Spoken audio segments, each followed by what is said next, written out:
he was hitting bad places, and she was like so positive. It was incredible. And it's possibly right, Pam, right? Possibly right. Boy, it would be amazing. If he lives, it would be amazing. A miracle, actually. But we're very proud of those two people. We're very proud of the National Guard. We're very proud of our military and our police and our firemen and women. If you go back and take a look a year ago, year and a half ago, it all changed, I think, on November 5th, the day of the election. But you go back before that, you couldn't get people to join the military, Pete, right? They didn't want anything to do with military. They wanted nothing to do with joining the police or the fire. They wanted nothing to do with anything. They had no spirit. The country it had no spirit, nothing. And now we just had the highest recruitment in history, and we're getting great people. We're getting great people. And I will say, despite what just happened, Washington, D.C. has become a really safe place. And I guess this lunatic probably was upset that the National Guard is so effective, because we were really, really effective, and we are. And Washington, D.C. is now considered a very, very safe city. We had crime numbers a year ago that was so bad, embarrassment, that the city, the capital of this country, could have numbers like that. And Washington now is, I mean, no murders, no this. It's been a miracle also what happened here. And now we're in Memphis, and we're going to New Orleans pretty soon. Over there, the governor called me. He'd like to have us go there. Governor Landry, great guy, great governor. He's asked for help in New Orleans, and we're going to go there in a couple of weeks. And we're doing a real job. Even Chicago's down a little bit because we have a minor force there. We could knock it down within 4 or 5 weeks. We could bring it down to almost nothing. But we have a governor that's grossly incompetent, and we have a mayor that's even more incompetent than the governor. He's a very low IQ person. And typically low IQ people don't make good mayors. So I want to thank all of our cabinet members. They're high IQ. Let me say one. Yeah, generally speaking, a couple I'm a little concerned about. No, but I want to thank, we have a great cabinet, an amazing cabinet, amazing people. All of them, you know, sort of have become stars. We're getting credit for the good cabinet, actually. And I just want to wish everybody a great holiday. We've I think, done a great job with the White House, bringing the White House back. You see the Palm Court that was redone. The Lincoln bedroom was redone. The Lincoln bathroom is now gorgeous, like it should have been. It was terrible green tile that was never the way it was supposed to be. It was done in the 1940s, actually, but it was not proper. And we're restoring the White House just like we're restoring the country, and people are thrilled. But the First Lady's done a beautiful job with the Christmas trees and all the decorations. I see the wreaths on the windows. I've never seen that before, on the windows of the White House. And you know, it's 4 stories high. I said, how did they get that wreath? They had people going up in a little dangerous, I wouldn't want to do it, but they put them up, and we have wonderful people working in the White House, and they're really proud to bring the building back. Because this building was a little bit like the country. It was mishandled, it was mistreated, and now it's being given love. And we're building one of the great, I think, maybe the greatest ballroom. We needed it for 150 years. They've been asking. You see the trucks and cranes and excavators in the background, and you hear them, and every time I hear them, I love the sound. To me, I love the sound. I wouldn't say my wife is thrilled, because she hears pile drivers in the background all day, all night. They go till 12 o'clock in the evening, day, night, pile drivers. Darling, could you turn off the pile drivers? Sorry, darling, that's progress. But no, we're doing great. It's going to be I think it's going to be the finest ballroom ever built, and we're going to have it here. They've wanted it for 150 years. Think of that. So I will just end by saying I want to thank the cabinet. It's been a great cabinet. Let's think of it. Time flies, but this is our last of the year, as I said, and I just think you've done a fantastic job. And we're going to go around the room. We'll go quickly, but we're going to go around the room, and we'll start with Pete. and you'll tell us about some of the achievements. And some of you have achievements that are so big, I don't want you to go through the whole thing because we don't have time. But we'll start with Pete, and then if you want, we'll take some questions at the end. Please, Pete. Well, thank you, Mr. President. As you said, it has been a historic year at the Department of War. Recruiting and retention over this year are at the most historic levels our country has ever seen. I had a chance to be on an aircraft carrier destroyer over Thanksgiving. The spirit in our ranks since the election under President Trump is unprecedented. I've never seen anything like it as a soldier myself in uniform, and I know a lot of you feel the same way. We've ripped out the DEI and the political correctness. It's all merit-based at the department.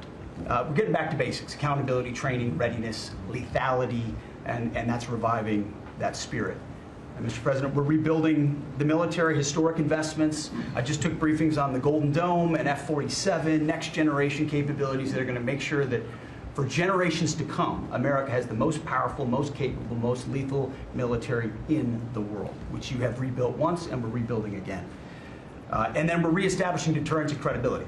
If you look at what happened, we deal with every day the outcome of what happened in Afghanistan, the debacle under Joe Biden. We just dealt with it in the streets of Washington, D.C. with those 2 National Guardsmen. And then what happened on October 7th with Hamas, what happened in Ukraine, a war that never would have started under President Trump. We're having to rebuild that. So whether it's freedom of navigation and taking the fight to the Houthis, whether it's Midnight Hammer, those beautiful B-2s going 37 hours back and forth, undetected, delivering with precision, and Iran not getting nuclear capabilities, Europe and NATO stepping up to 5%, locking down our southwest border. It's been an honor to work with Christy and Tom and everyone else down there to lock it to 0, operational control of our border. And then it's getting after and going after narco-terrorists and designated terrorist organizations in our own hemisphere.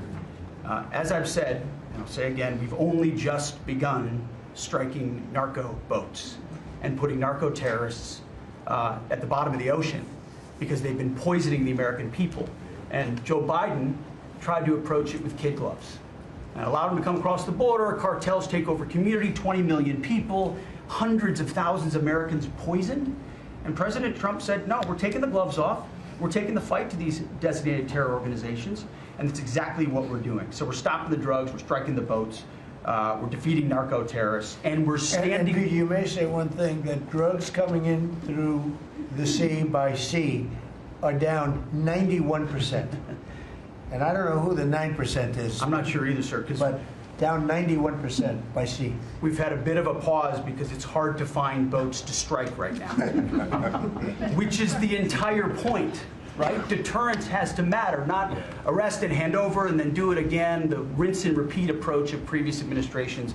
This is meant to get after that approach. And I will just end by saying, as President Trump always has our back, we always have the back of our commanders who are making decisions in difficult situations, and we do in this case and all these strikes.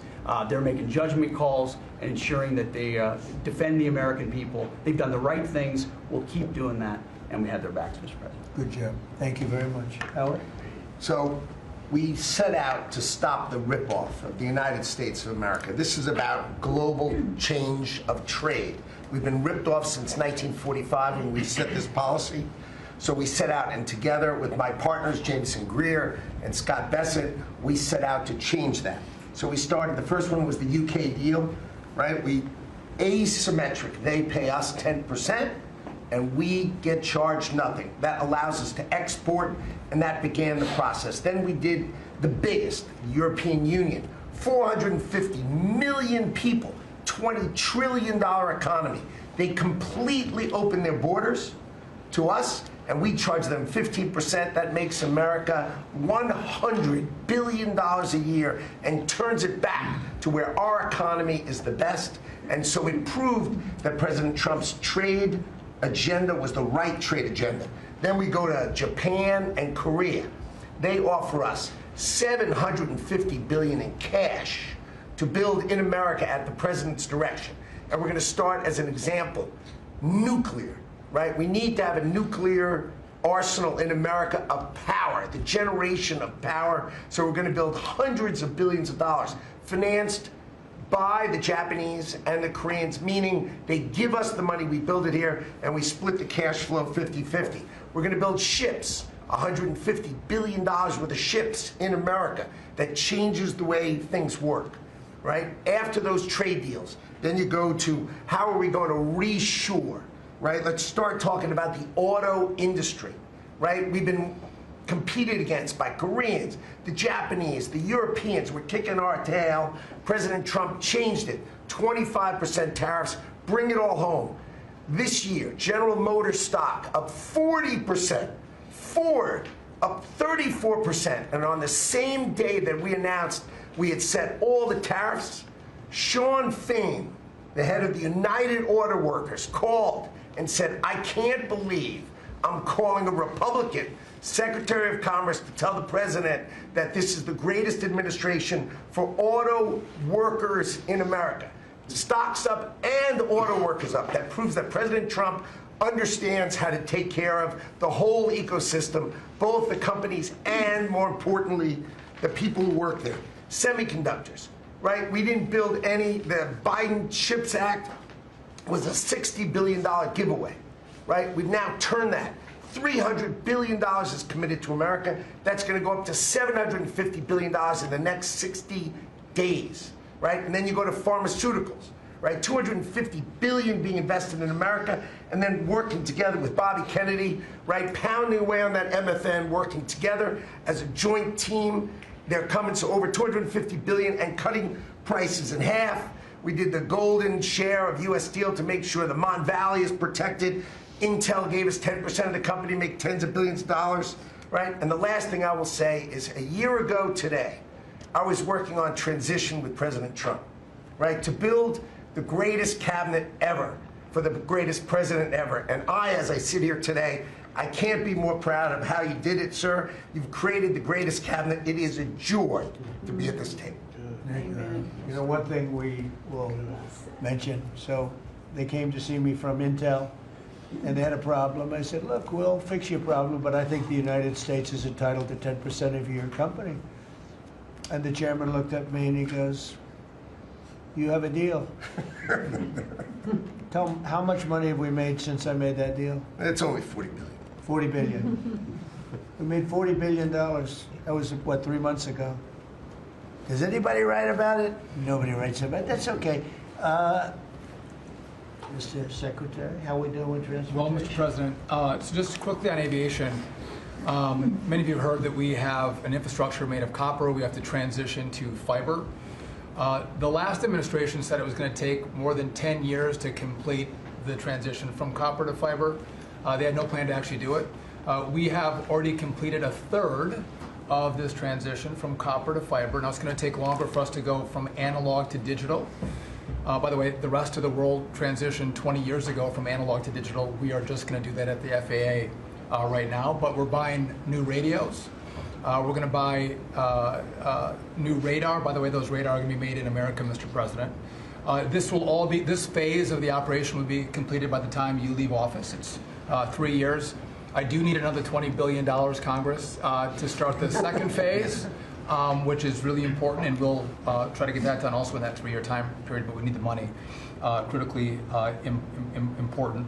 With regard to commercial driver's license, I think we've covered a lot the crashes that have taken place around the country. And what we found is there have been states that have issued commercial driver's license to foreigners, and they've gone through sham schools, and they're not safe on American roadways.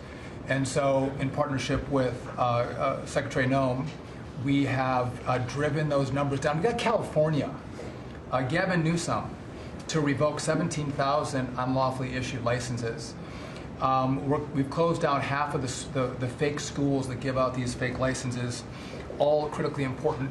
Governor Tim Walz of Minnesota gave 33% of these licenses unlawfully. People that should never have a driver's license driving a big rig on American roads, endangering the American people, shameful. We've cleaned up Union Station here in D.C. per your directive. We're going to rebuild Penn Station in New York. We're going to break ground at the end of 2027, get that project operational. And, you know, Mr. President, a lot of us, I fly commercially, I fly back by the bathrooms. I don't know why that happens. They put me in the back. You know, we've asked Americans to bring their better selves, to bring civility back to travel, to say, listen, let's say please and thank you. And if someone's pregnant on your flight and you're as strong as Pete is, well, pick up the bag and help her put it in the overhead bin. Let's be nice to each other, is what we've asked. Maybe not wear pajamas or slippers on the airplane. And I think it's been received fairly well, and I think we can all have a better travel experience when we do that. And just the last point I'll make is there was a big football game where the Merchant Marine Academy that falls under DOT actually beat the Coast Guard with Christy Nome.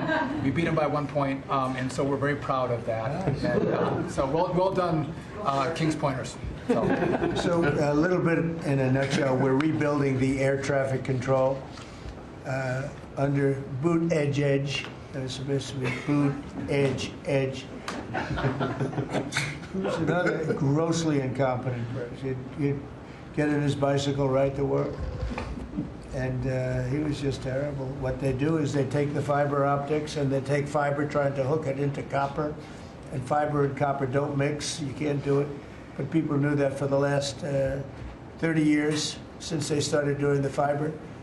And they spent billions of dollars, and it didn't work. And you saw that by the helicopter crash. You saw that by into the plane. You saw that by a lot of things. So we're doing a brand new air traffic control system, and it's going to be the best, and it's going to be from top to bottom. And we have the 3 top companies in the world bidding on it. And it's going to be one bid, and we're going to have one company responsible, and it'll be the best system. And it's going to make this. Look, our skies are safe. Otherwise, we wouldn't let people fly. But we're going to have the safest skies. We're going to have the best system anywhere in the world. We're also going to rebuild Dulles Airport because it's not a good airport. It should be a great airport, and it's not a good airport at all. It's a terrible airport. It was incorrectly designed with a good building. Actually, it's got a beautiful terminal. Saarinen was the architect, one of the greatest architects in the world at the time. A great architect. And so they have a great building and a bad airport. But we're going to turn that around, and we're going to make Dulles Airport serving Washington and Virginia, Maryland, etc. We're going to make that into something really spectacular. We have an amazing plan for it. And other things, but you're doing a really good job. I appreciate it. The people movers of Dulles, we had a crash recently. So we're going to announce that later today, a request for bids on this. But again, it's a not a great airport, which we can make great in this administration, Mr. President. We have a design that's amazing for Dulles. It's going to take Dulles and make it a really bad. It was a badly designed airport. We're going to make it into as good as there is in the country. It'll be exciting. Okay, please. All right. Well, Mr. President, it's good to be here at this meeting because in 1 year you can look around the table and see the change. And I think one of the biggest changes is how this cabinet works together. And I want to start there. There's often been said, I found out some things this year that I didn't know, that the Department of what was Defense, now Department of War, and the Veterans Department had never really communicated. Now, we're fraternal twins, in a way. Pete and I are.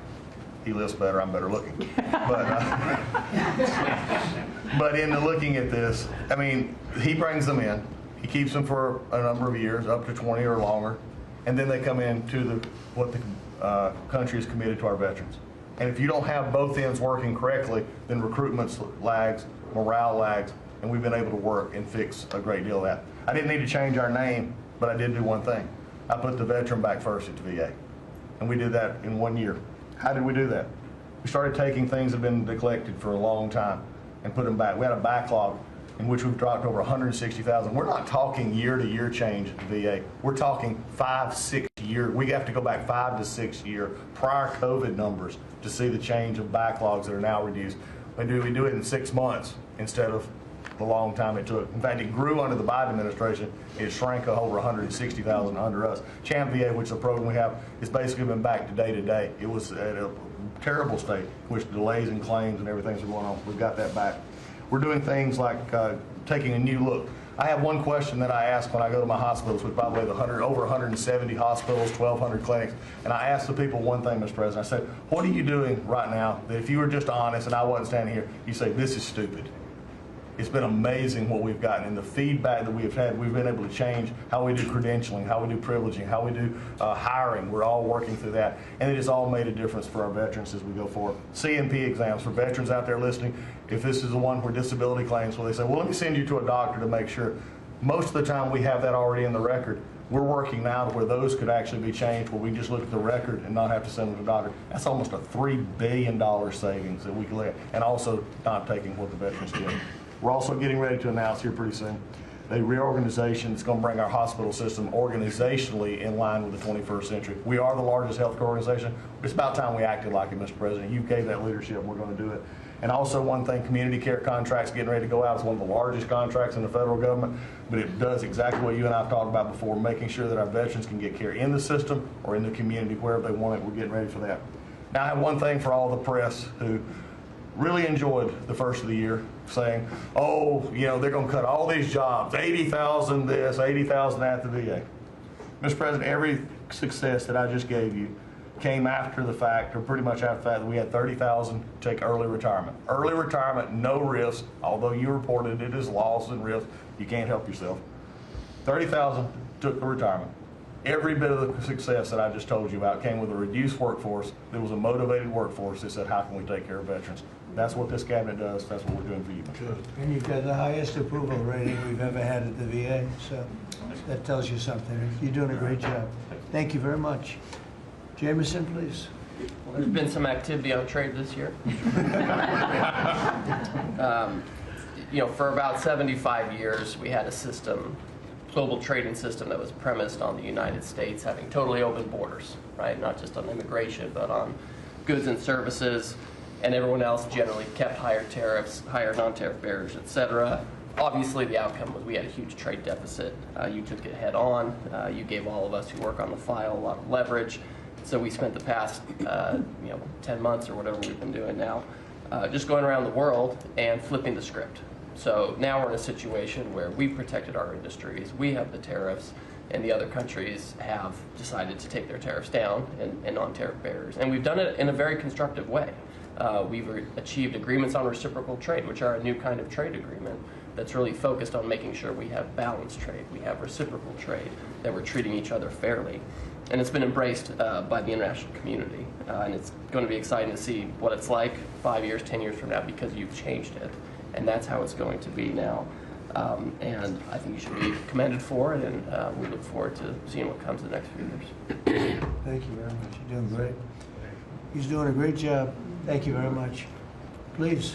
Thank you, Mr. President. Last time I was here, I said that the amount of dereg that we had for regulatory was 30-1.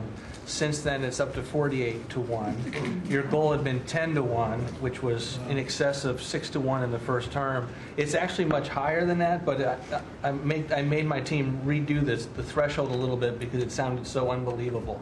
But the amount of work that's being done with this entire team is astronomical. And another detail in that is that when we propose a rule, some of the biggest ones that you care the most about don't go into that count until they are finalized. So next year we should be even more eye-popping. One of those to talk about is the federal acquisitions regulations, which you gave us a charge 6 months ago to dramatically reduce. In 6 months, we've lowered it by 25%, 500 pages, 2,700 mandates, which is a third of the mandates. That's going to lead to savings, competition, and speed. So probably $40 billion for the agencies in savings over the course of 10 years. When we get up and running, it'll be north of between $200 and $400 billion. Competition, about 45% of government bids only have one bidder. So you got no competition in that situation. That will now change, and then we're just getting faster, months, and hopefully we turn it into years, which means you all around this table can buy things that you need quickly, and that you have better vendors to come, many of them small businesses who want to participate in the federal procurement process. So making all sorts of improvements on that front. It's very exciting. Thank you, Mr. President. Great on the regulations. We're cutting them at levels never seen before. And I have the record from the first 4 years, but we're blowing that record away, so it's been really great. Good. Scott? Yes, sir, Mr. President. Great to be with everyone. And, you know, when you were giving your report, which was fantastic, and I listened to the report of all my colleagues here and those that will come, it reminds me when I played in the NFL, we had this thing called game film. You know all about film. And we had a saying that said, the film don't lie. The film tells a real story. And I hope that the American people when they watch the film that's going on now in this time in our history, that they will see that America is greater today than it ever has been. And so I thank you for that. And thank you for giving us good stories that we can tell for the American people. Scott, we're saving our country. Yes, sir. Okay, and I don't want to be braggadocious. We're saving our country. Our country was going down and would never have been able to come back. We're saving all of us, but we're saving our country. All right, go ahead, please. Yes, sir. So at Housing and Urban Development, in keeping with your executive order, sir, in making America's streets safe and beautiful again, we've been very intentional about making public housing in our country safe. And I want people to know, our colleagues know this, but people in America know that we actually care about people that live in public housing around our country. A lot of public housing is wrought with crime, sex trafficking, drug trafficking, illicit drugs, illegal aliens living in public housing, but we've put them on notice to let you know that it's not lost on us. We care about the people, we're paying attention to it, and we're going to root out crime in public housing. We've been very focused on working with the Memphis Safe Task Force, the D.C. Safe and Beautiful Task Force, working with Pam and Christy and others, and law enforcement. Our law enforcement is tremendous. Every single night they go out and they go to public housing to make sure that our people are safe, mothers and children are safe. And so at HUD, you know, it's a different day. We're running new plays. The film was real bad when I came in, I'm going to be honest. But we are giving the people that live in public housing the assurance that they will be safe. And we also announced a new crime hotline, sir, that people that live in public housing, if they see criminal activity, if they see illegals living there, if they see drug trafficking, if you see it, if you hear it, report it. Don't be afraid. And so work with our Office of Inspector General. We've set up this crime hotline, and also working with Christy and Department of Homeland Security, making sure that everyone that lives inside of public housing is accounted for and that they are American people. And so I say that and I emphasize that to know that we prioritize American people and American people only. Lastly, sir, in Atlantic City, we took over the Atlantic City public housing because the living conditions were deplorable. And they have people that have been living there for 3 generations, and they were being treated very bad.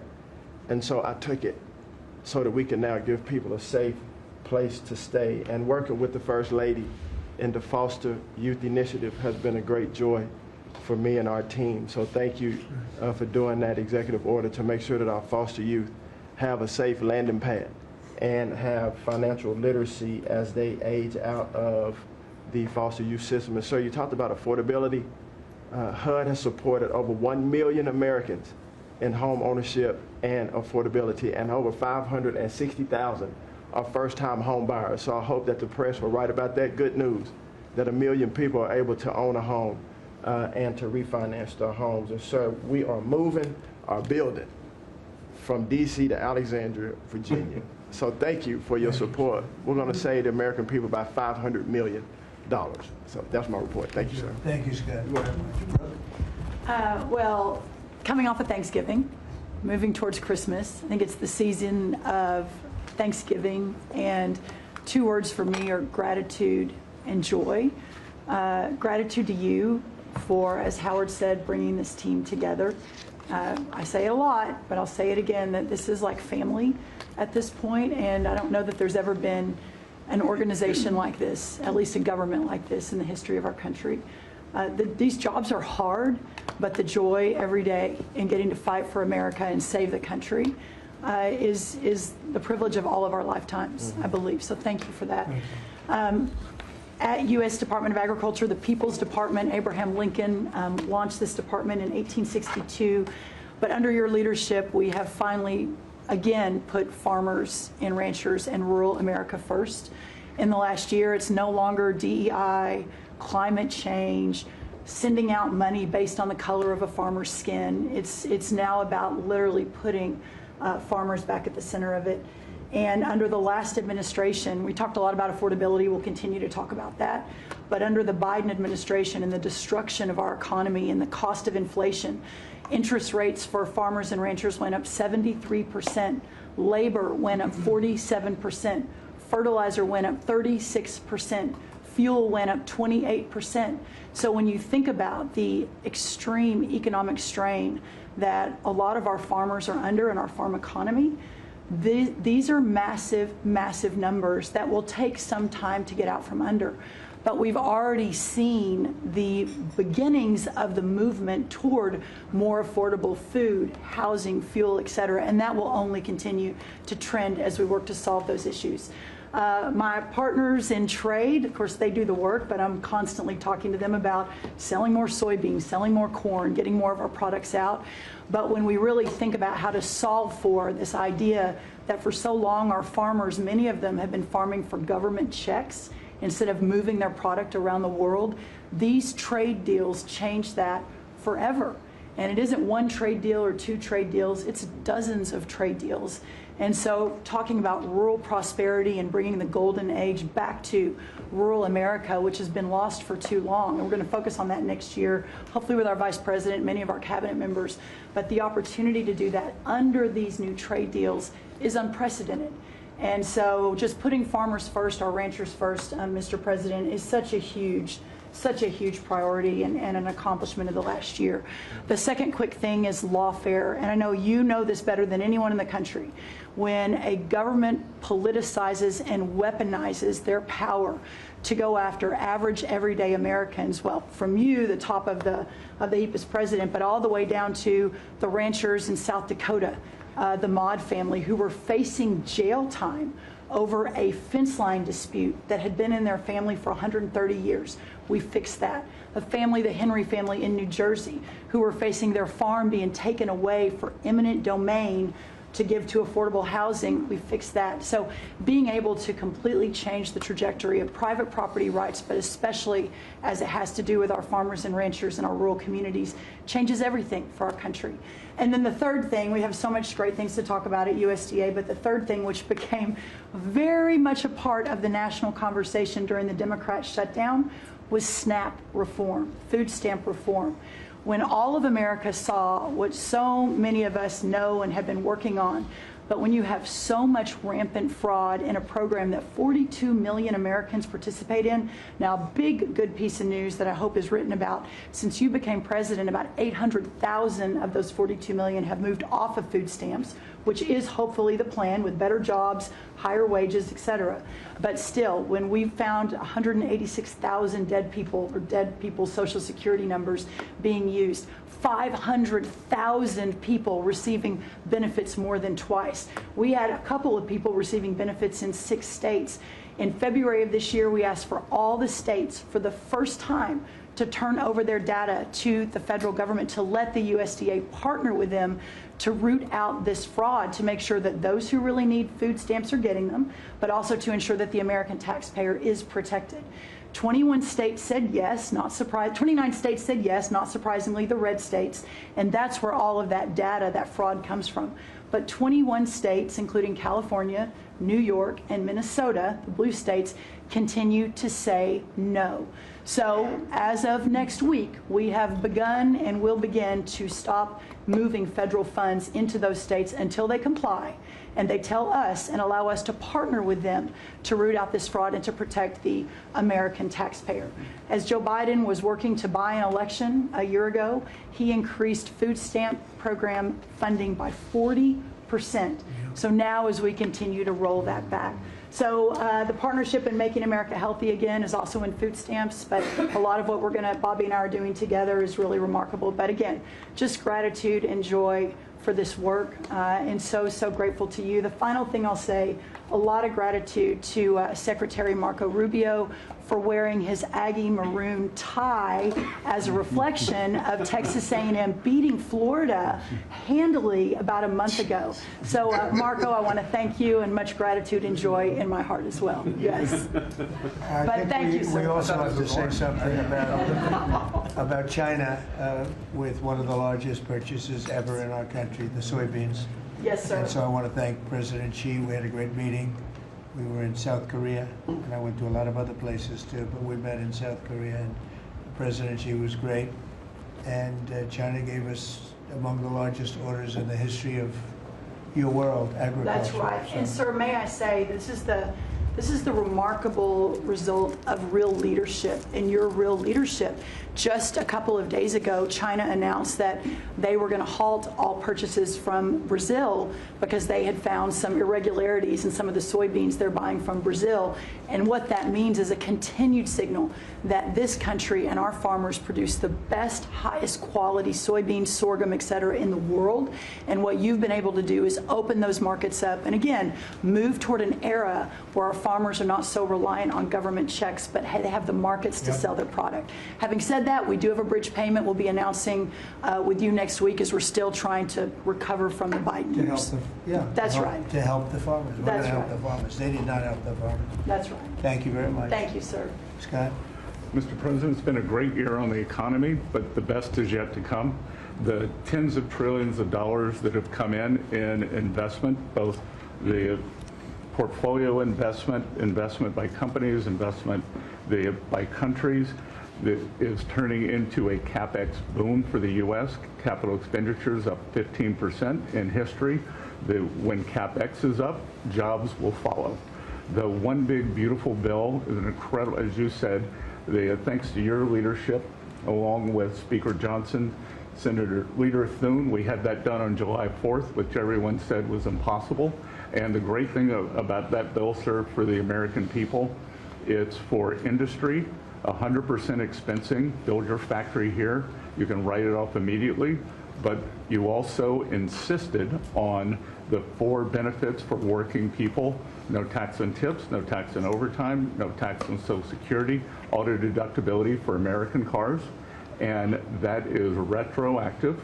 So as a result, in 2026, we are going to see very substantial tax refunds in the first quarter. So the best way to address the affordability crisis is to give Americans more money in their pockets, which is what this bill has done. We're going to see real wage increases. I think next year is going to be a fantastic year. Taxes, deregulation, energy certainty. That's why everyone with your leadership is coming to America. Bond market had its best year since 2020. Everyone said couldn't be done. So we're going to have growth. We've had 2 4% quarters before the Schumer shutdown. We're going to go back to that. So not only are we going to have great growth, but it's going to be low inflationary growth. And stock market obviously is following, but next year is going to be the year for Main Street as all this kicks in. And you came in, immigration, I called it the 3 I's: immigration, interest rates, and inflation, that were killing the American people. Close the border, the promise kept. Interest rates are down, and 10-year bond, again, best year since 2020, and inflation led by energy prices is going to roll next year.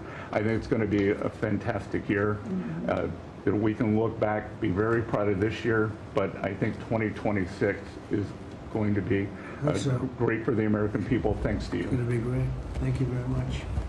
Mr. Vice President. Thank you, Mr. President. It's an honor to serve with this great team that you've assembled. And I just want to pick up on something you said, Mr. President, because you hit the nail on the head, that it is absurd that Democrats talk about an affordability crisis that they created and the people around this table work every single day to address.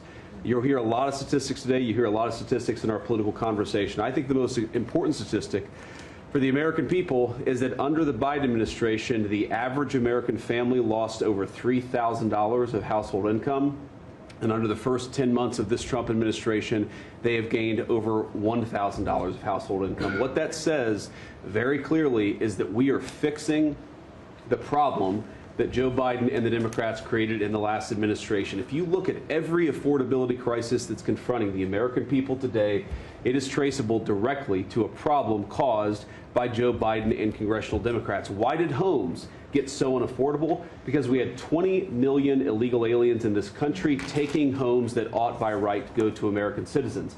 Why did tax bills get so unaffordable? Because Democrats were raising taxes while congressional Republicans under the president's leadership, we're now cutting taxes. Why did food get so expensive? Because we printed trillions of dollars and threw it into green scams that made our agricultural economy suffer while Americans were paying higher prices for food. On every single one of those issues, Mr. President, I think we've made incredible progress. but it would be preposterous to fix every problem caused over the last 4 years in just 10 months. I think that we've done incredibly good. But what I see over the next year, and you heard Brooke talk about joy and gratitude, what I really think this season represents for me, and I think for the entire administration, is that we have now done incredible work to fix what Joe Biden broke. And I think that next year in American growth and American prosperity could be the best year that we've had in the United States of America. It's going to happen because we're all working hard. It's going to happen because we have the greatest country in the world. But I think for congressional Democrats in particular, if they want to talk about affordability, they ought to look in the mirror. We are fixing what they're broken. We're proud to do it. It's the job that we were elected to do. But I think 2026 is going to be the year where this economy really takes off. Thank you very much. Thank you, sir. Great. Yeah. President Trump, thank you for talking about Sarah. Heartbreaks for her family. And Andy is doing well. His parents, Melody and Jason, wanted me to tell you, and I was with them yesterday in the hospital. He's a miracle. I was there when the surgeons came in, and they wanted you to know this. He's a miracle, and if everyone in this country can continue to pray for that family. He's got a long road ahead of him, but he is a miracle. And of course, our D.C. initiative is led by our amazing, and the monster will be held accountable who did this. Our marshals, of course, are leading the D.C. Safe effort. We have made over 7,000 arrests at your direction. D.C. is safe again. Working with everyone around this table, Pete and everyone. Scott and I were in Memphis together last week, and everyone, and Bobby, your HHS, doctors and medics are on the ground to help people in Memphis and D.C. In Memphis, we've made over 3,500 arrests so far, and Homeland Security, Christy, you've been instrumental in this. But it's everyone working together as a team. We even have Treasury agents out there. It's unbelievable, on the ground in D.C. and Memphis. Of course, law enforcement first, FBI, Kash Patel has led the FBI. We have a 100% increase in the arrest of violent criminals, thanks to your leadership. DEA, led by Terry Cole, over 45 million fentanyl pills, 4,200 kilos fentanyl powder. That is the equivalent of 347 million potential lethal doses. That's unbelievable that you've taken off the streets of our country. And the weight of all the drugs combined taken off by DEA is the weight of 17 full semi-trucks of the drugs just since you've been in office. The drugs that had flowed into this country under the previous administration. ATF, led by Rob Sakata, has seized more than 31,000 illegal guns. 31,000. Unbelievable at your leadership. 19,000 of those were from trafficking cases. We've been sued on the legal front now. We have been sued 575 times.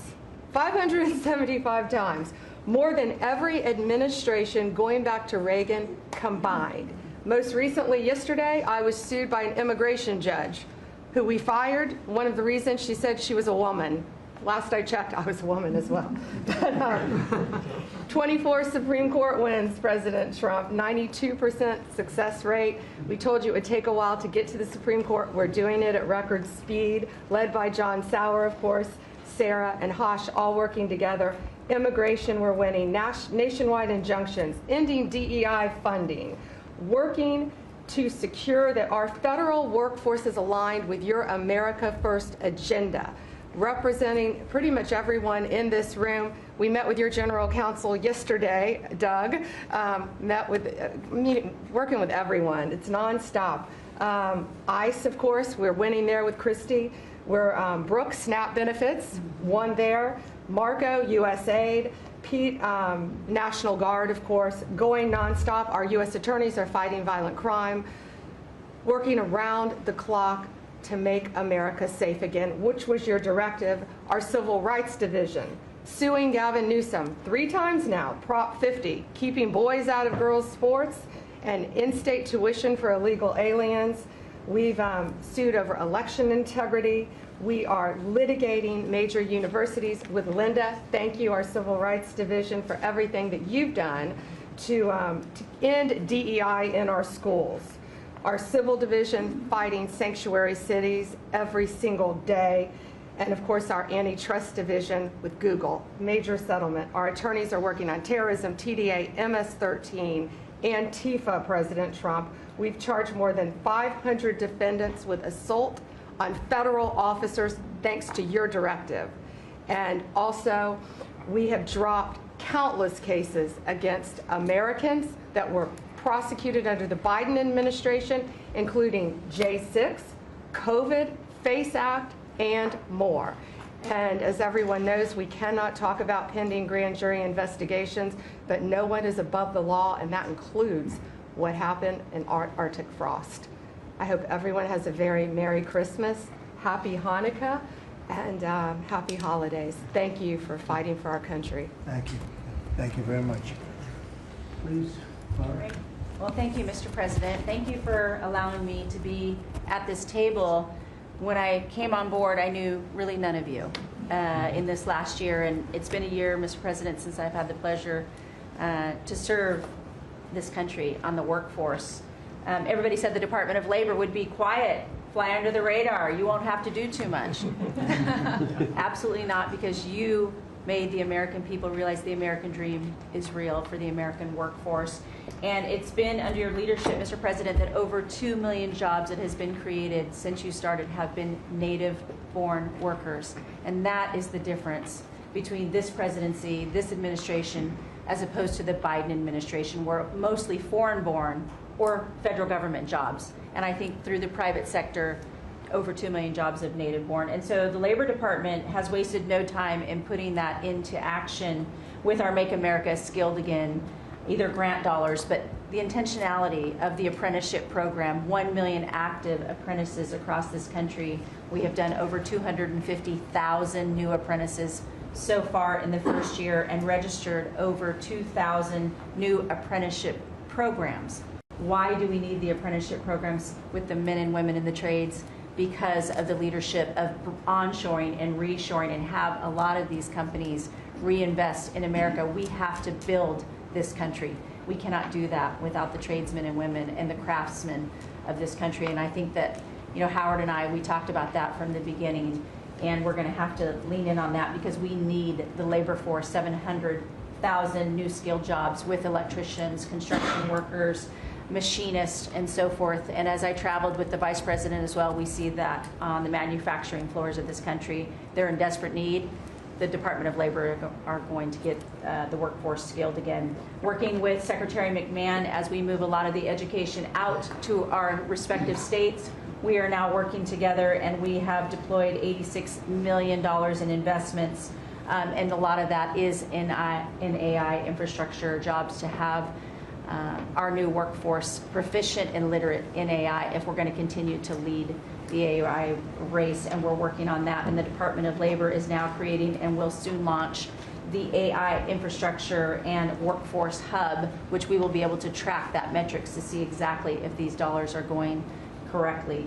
Integrating education and workforce with, obviously, Administrator Loeffler and I are on the road a lot together because we're talking about Main Street as well as a lot of the manufacturing jobs, and how we're being an ally to our businesses as opposed to an adversary. For far too long under the Biden administration, we were adversaries to our business owners, and we want to give them a leg up always and make sure that we're paying attention. And we want our workforce to be educated. We do not need the numbers that we have seen across this country where our 4th through 8th graders cannot read, write, or do any math, and they are our future workforce. We have to depend on the American worker first. Also, lowering healthcare costs in line with the executive order. I'm working with Treasury and HHS, and rulemaking is underway to expand healthcare transparency and make pricing more affordable for our employers who offer these to their employees.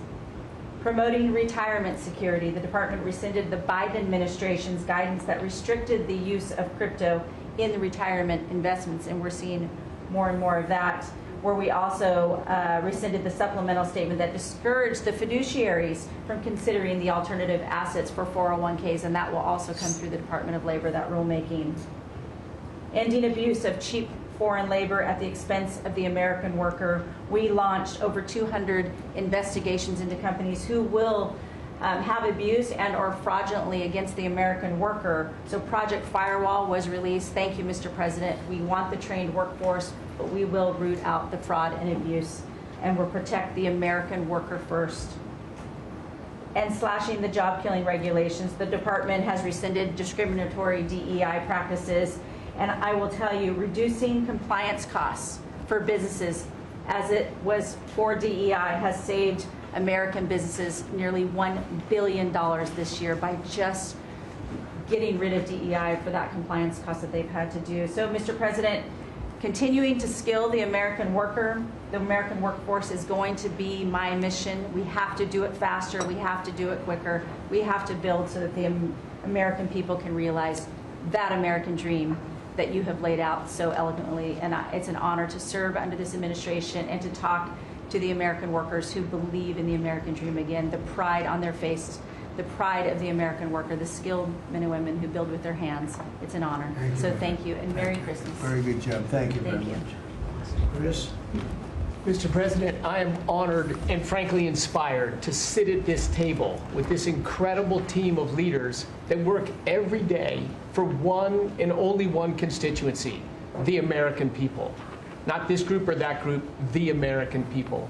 The price of energy is very much on the mind of Americans. The biggest determinant of the price of energy is politicians, political leaders, and policies. That's what drives energy prices. Under your leadership, what we've seen in the United States is just a steady drop in the price of gasoline, a huge consumer cost for Americans. As you mentioned early on, well below $3 a gallon right now and trending downwards. There are a number of stations in the heartland of America with $1.99 signs flying today. That's simply impossible without the leadership and changes you've brought. Now, of course, you can go to California, where the average price of gasoline is between $4.50 and $5 a gallon today in California. That's just bad political leaders there and bad policies in California. And taxes. And taxes. Taxes they charge on gasoline are just insane. Terrible. And electricity prices is a very parallel story, but it's a bigger moving ship, so the changes are a little bit slower. But Americans are outraged at a roughly 30% rise in the average price of electricity across this country. But everything we are doing together is going to reverse that. Not just stop the rises, but start a downward trajectory in electricity prices. And I can say that with confidence, not because we think these policies will work. We know these policies will work, and I'll get to that in a second. We're going to stop closing power plants. We've already done that, of course. Stop closing the coal power plants and natural gas plants that were shut down. We've got over 30 gigawatts of generators just sitting there today, not allowed to run. Well, of course, we're fixing that immediately. We're going to bring on from our existing grid tens of gigawatts more capacity that'll drive down the cost of electricity. But if we look at the last 5 years to see what works and what doesn't work, the most Trump-aligned policies in the electricity sector were by, no surprise, one of your cabinet members, Secretary Burgum, for 8 years governor of North Dakota. Over the last 5 years, production and demand for electricity in North Dakota grew 35%. Think what data center boom's going to do. And what happened? Electricity prices went down. Didn't rise slowly. They actually went down those 5 years. That's the answer. Trump-aligned energy policies increased demand for electricity. Nebraska and Texas, more Trump-aligned states, had significant growth in demand for electricity. They had electricity price rises, but well below the price of inflation. Unfortunately, Biden brought all of us a lot of inflation. If you look at the other end of the spectrum, California, New York, Massachusetts, Connecticut, Maryland, I could go on. What happened in those states? Policies and politicians that force the building of unreliable electricity generation, which requires new infrastructure and transmission lines. And what happened? Today they produce less electricity than they did 5 years ago. A lot of spending money and less electricity. What does that mean? Of course, much faster rises in the price of electricity. Blue states have had 1.5 times faster rise in electricity prices than red states. Red states alone, less than inflation. We need to bring those policies. You are bringing those policies to the national level. We hope the blue states will come along with us, but your policies are going to start the decline of electricity prices nationwide under your leadership by just bringing back common sense. So thank you for allowing me to be part of this team. For people here who are focused on winning, special thanks to Howard and Scotty who were there with me to see the Denver Broncos win on Monday night. Now we want nationwide wins on energy for 3 more years. And we're doing more energy production than we've ever done by far right now. Records across the board that'll continue to be reset every year you're in office. Thank you very much. Well, Mr. President, thank you for giving me a very interesting job. Some days it's a little controversial too, but it's been an honor to work for you. You are a great American. The fights that you pick are the right fights, and they're always on behalf of this country. So I appreciate the chance to do this job heading up this department. If you think about what Joe Biden did with the Department of Homeland Security, he used this department to invade the country with terrorists. He opened up the borders, let anybody come in that wanted to. He put them on airplanes. He let them through our airports. If they could figure out a way to get to our shores and in our country, he just opened the door and invited them in. So it's our job to get them out. And I want to thank you for this team, because I look around the table and I think every single person here has helped me do my job over the last year. They've supported us at the border and given us resources. Marco negotiates all the travel documents and relationships with other countries to take their people home. 2 million people have gone home already. The people that were here illegally, you've removed from our country and sent home. And we're going to send more home for the holidays too, and make sure that they get to be with their families in their countries. Yes.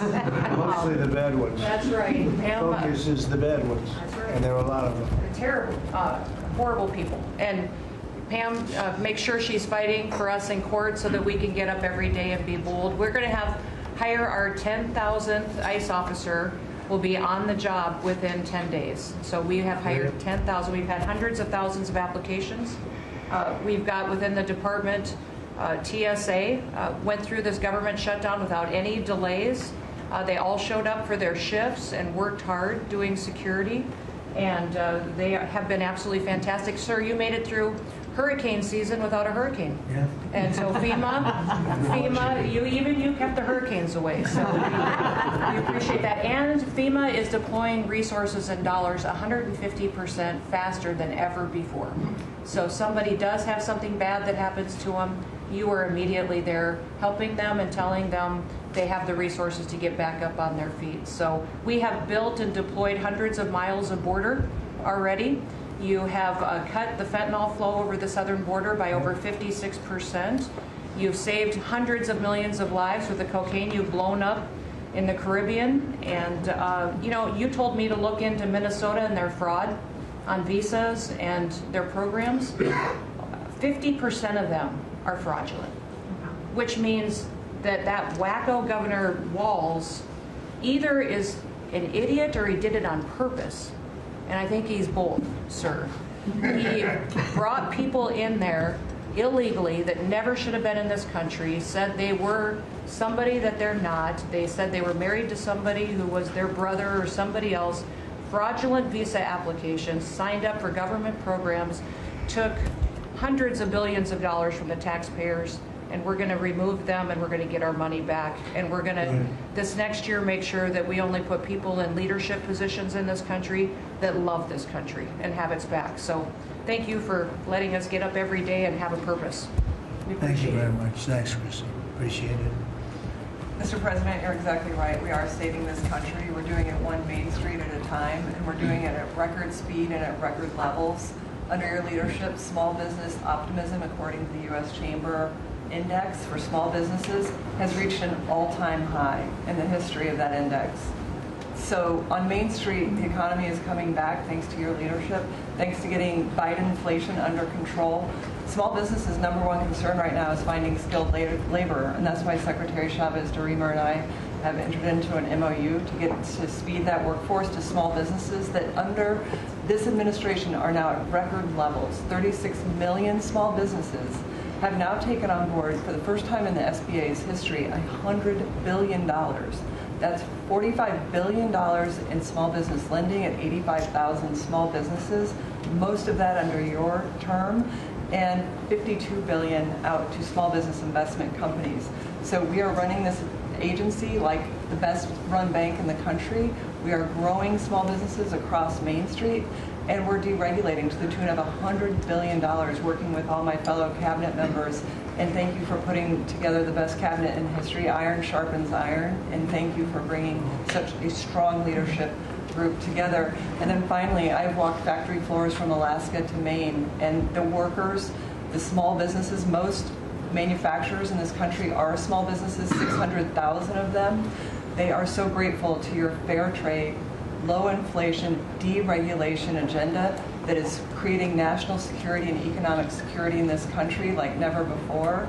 And so I want to also finally thank you for bringing faith back to the White House, to this administration. I want to thank Brooke for hosting the Cabinet Bible Study and invite everyone tomorrow to Bible study and making this country something that we can be so proud of under your leadership. And I am so blessed and honored to be part of this team. So thank you, Mr. President. Thank you very much. Thank you, Mr. President, for your leadership. I am truly grateful to be a member of your team here at this table to help support you in delivering on the promises that you made to the American people. You came in with a very clear mandate of taking on the rampant weaponization, politicization of the intelligence community and federal law enforcement, experiencing yourself, the deep state abusing their power as they have against you, your family, and so many of the American people. Bring out accountability truly for those who have abused their power, making sure that the intelligence community is supporting your efforts in keeping the American people safe, secure, and free, and being the president of peace. I'm grateful to be in this position as your Director of National Intelligence to support you in these efforts, and I'll cover very briefly what we've done over the last year under your leadership and what we look forward to continuing to focus on next year. First of all, under your leadership, again, we've taken on a historic effort for transparency, declassification, and exposing these abuses of power by these deep state actors. We've declassified over 500,000 documents, many of which had never been seen before by the American people, put them online to bring about this level of transparency. We formed a weaponization working group, again, to be able to go after a lot of these abuses of power that have never seen the light of day, to support the accountability that under Pam Bondi's leadership in the Department of Justice is coming about.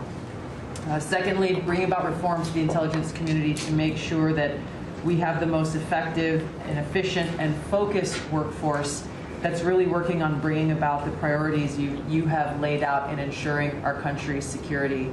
And lastly, Mr. President, working with many of our partners here around the table is going after these domestic threats. We have threats coming from both Islamist ideology as well as Islamist terrorists, foreign terrorist organizations, and those who seek to do harm to the American people, many of whom were let in across our borders under the previous administration. We are focused on these tasks and this imperative for the American people, and just appreciate your leadership, Mr. President, in empowering us to be able to conduct this service. Merry Christmas. Thank you very much. Merry Christmas. That's right. Merry Christmas. Say it loud and clear. Lee? Mr. President, your team at the Trump EPA has been crushing it all year to fix the big mess that we inherited and deliver amazing results for the American people. I've had the opportunity to visit all 50 states since confirmation earlier this year, and to hear from real people where they meet, where they live, and to bring their great ideas and their asks back to us to be able to deliver for them. At the Trump EPA, we have proven that you can both protect the environment and grow the economy. On the environmental front, since you were sworn in earlier this year, we have averaged a big environmental accomplishment every single day.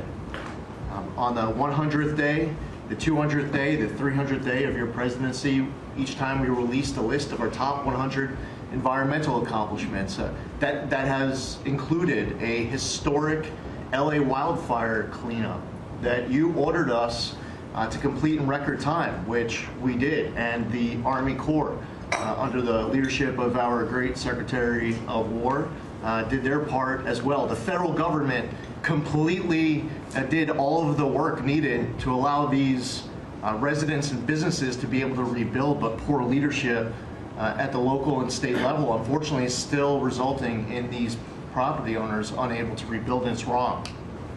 We also were able to reach an agreement with Mexico to be able to implement a plan to permanently end a decades-old raw sewage crisis on the southern border with Mexico. And Secretary Rubio and his team, Chris Landau, Ambassador Johnson, they've been amazing to get that done. On the deregulatory front, we have proudly launched a massive blitz that amounts to the largest deregulatory effort by any agency in the history of the United States. To put some perspective on it, in 1 year, at one agency, we will do more deregulation than entire presidencies have done across all agencies.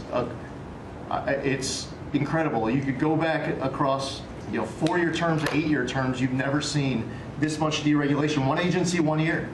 In fact, when finalized, the proposed rescission of the 2009 Obama EPA endangerment finding amounts to the largest deregulatory action in the history of the United States of America.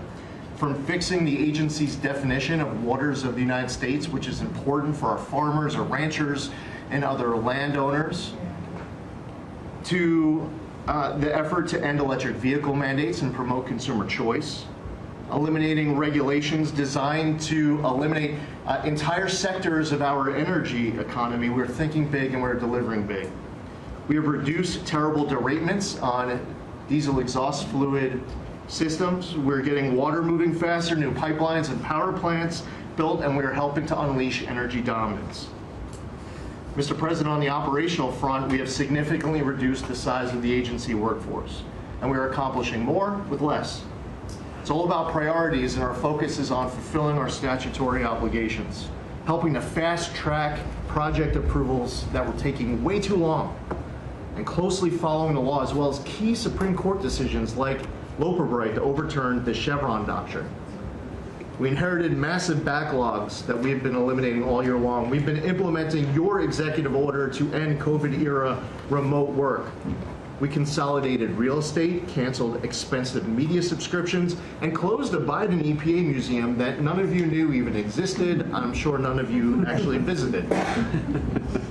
To put it another way, in 2024, the Biden EPA obligated and spent over $60 billion in 1 year, an agency with an operational budget of about $10 billion a year.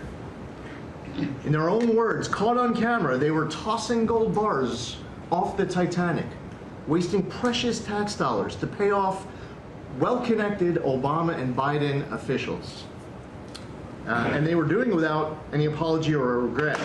The Biden EPA, in fact, was amending grant agreements just days before you came into office to reduce agency oversight. But this year, 2025, at the Trump EPA, similar theme that you'll hear from everyone around this table. With our actions canceling wasteful grants and implementing other measures just mentioned, we have saved $30 billion. They spent over $60 billion. We have saved over $30 billion. The bottom line, by the way, is that the Green New scam is dead. It's a new day at the EPA where we will protect the environment and grow the economy. We will deliver on the Trump mandate every day.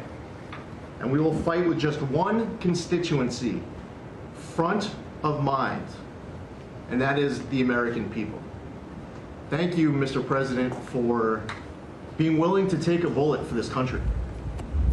And if you were to ask me what I'm grateful for, whether it's a Thanksgiving, it's a Christmas, a Hanukkah, a New Year's, any time of year, the fact that this president, after 4 years serving in office, he could have just left it in the rearview mirror and went on to really enjoy retirement. But he is willing to take a bullet for all of you tuning in at home because he believes in his flag, our freedom, our liberties, and to save the greatest country in the history of the world. So I'm grateful this holiday season for you, Mr. President. You're willing to take a bullet for all of us, and by all of us, it's the American public. Thank you. Thank you. Mr. President, good morning, everyone. Well, in spite of the fact that your charge to me is to fire myself, we've really been incredibly hard at work making sure that we can return education to the states. And as I sit and listen to all the emergencies that we are addressing in this country, from the economy to our borders to everything that we're doing, I would say, sir, that if we do not fix education in our country with this hard reset that you are expecting, I think the greatest national emergency we could face is our education. Because if we are not going to educate our children, we're going to continue to fall behind the rest of the world. When there are only 30% of 12th graders, 8th graders, and 4th graders that can read at proficiency level, that is an incredibly harsh statement to make about our country. And you told me when you first were elected president, and you looked at, I think, right after you took office, the first NAEP scores, which is the Nation's Report Card, came out and showed how far down we were in educational proficiency in our country. And not only the NAEP scores, but the international scores as well, showed us about a third from the bottom.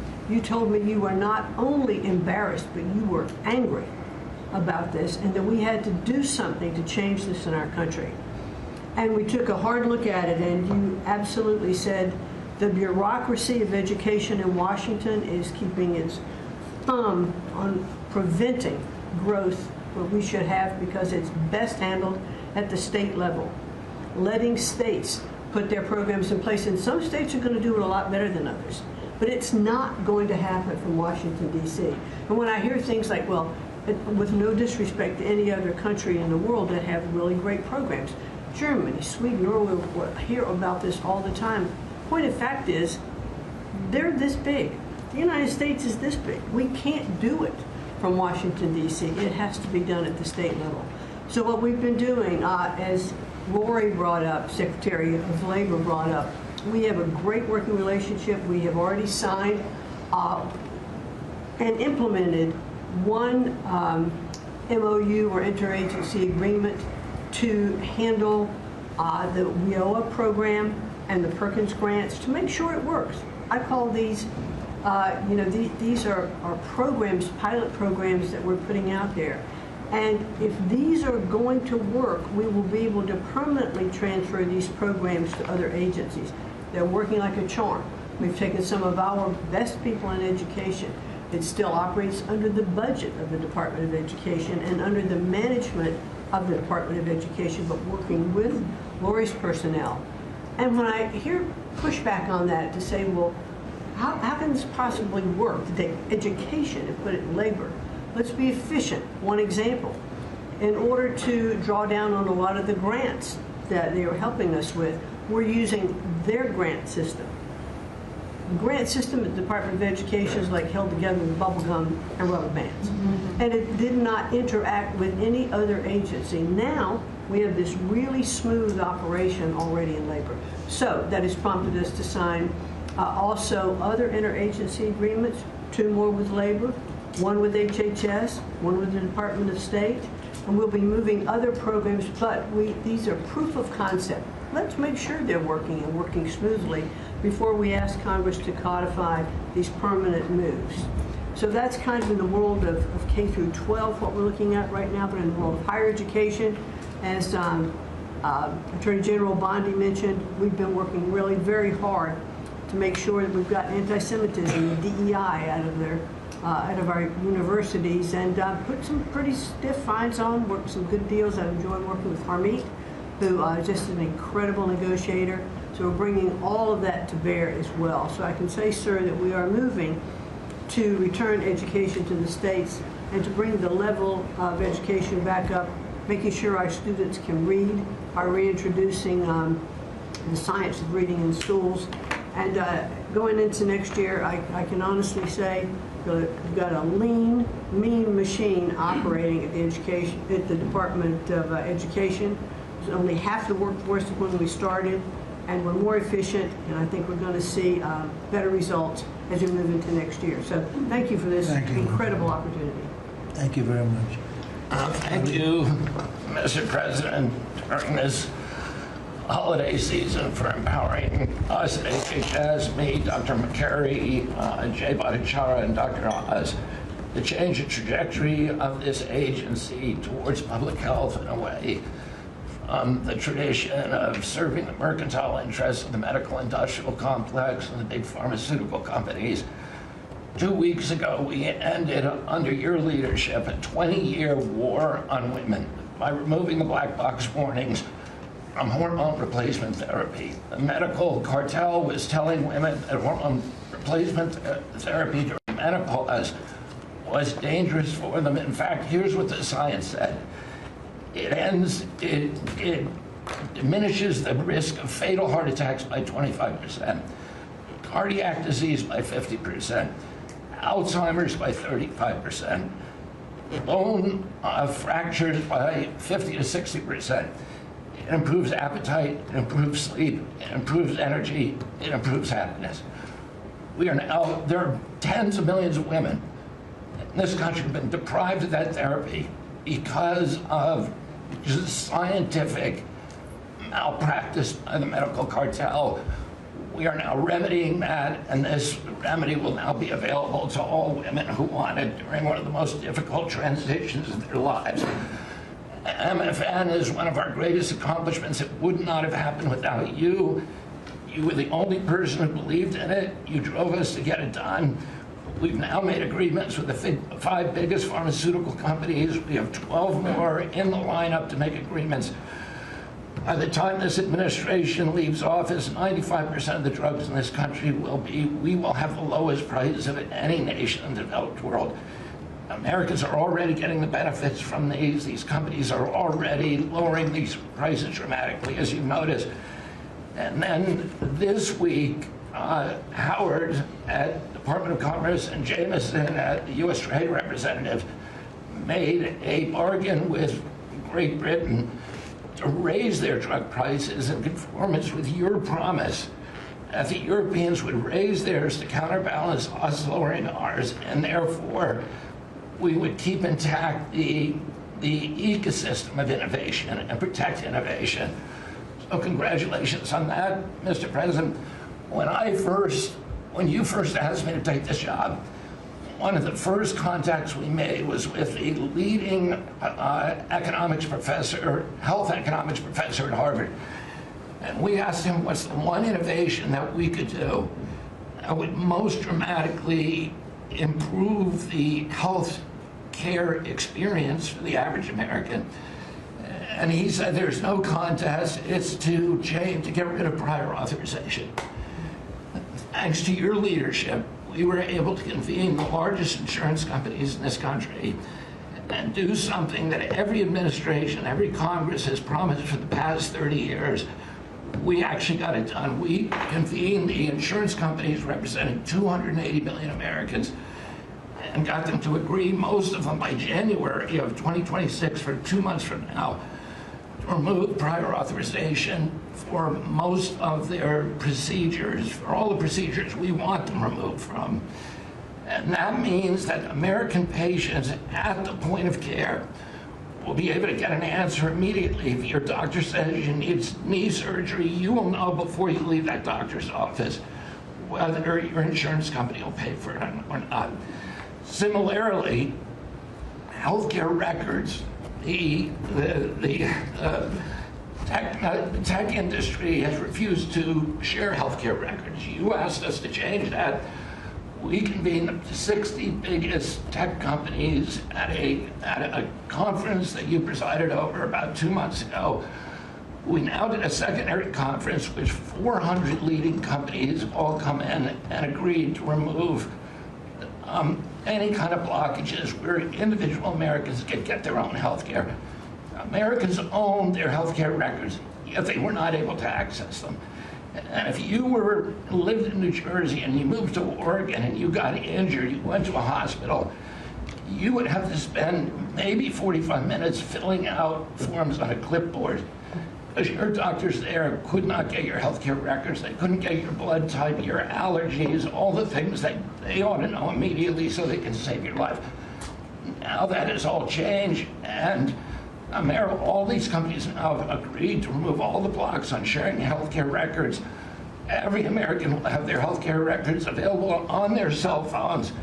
And it's already happening. In the last 6 months, there have been over 100 times the number of healthcare records shared by hospitals and during the entire previous administration.